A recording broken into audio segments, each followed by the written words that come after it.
If you're finding it hard to switch off at night and you keep thinking obsessively about all the things that you're in lack of, or you're losing, or the things that are not working, it could be from this. If you spend your whole day just being busy and making yourself busy and jumping to the next task, and at the end of the night, when you just pause and stop, what's waiting there is all those worries, all those feelings about that scenario that you just suppress and you ignored. And it's not a case of just ignoring it again at night. It's a case of maybe it's moving into it.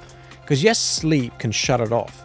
But if you're obsessing over a certain topic, right, emotionally, if there's nothing really you can do right now, then it's called a lopsided perception. A lopsided perception is when you obsess over a certain topic.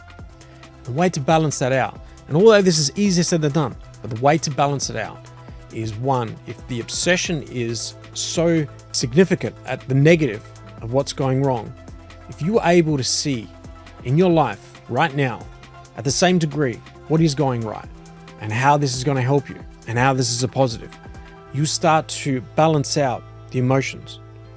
Then on top of that, again, easier said than done, transfer into gratitude. See, the expectation that it shouldn't be like this, the expectation that it should be another way, the expectation that why is this happening, may be an unrealistic expectation. And the way to get present is actually start going through a gratitude process. And a gratitude process is, see what you have here. Like, we take so many things for granted in life. Like, look, we can move your hand. If you can move your hand, think if you didn't have your hand. Think if you weren't able to see. If I could go through your 5 senses, like today, what are you able to hear? And what you can be grateful for? What are you able to taste that you can be grateful for? Let's say if I took that away from you and you weren't able to walk and you were able to see. And that's a way to kind of get present in what you're going through instead of getting caught in the loop of the expectation of what's not here and what's out of your control.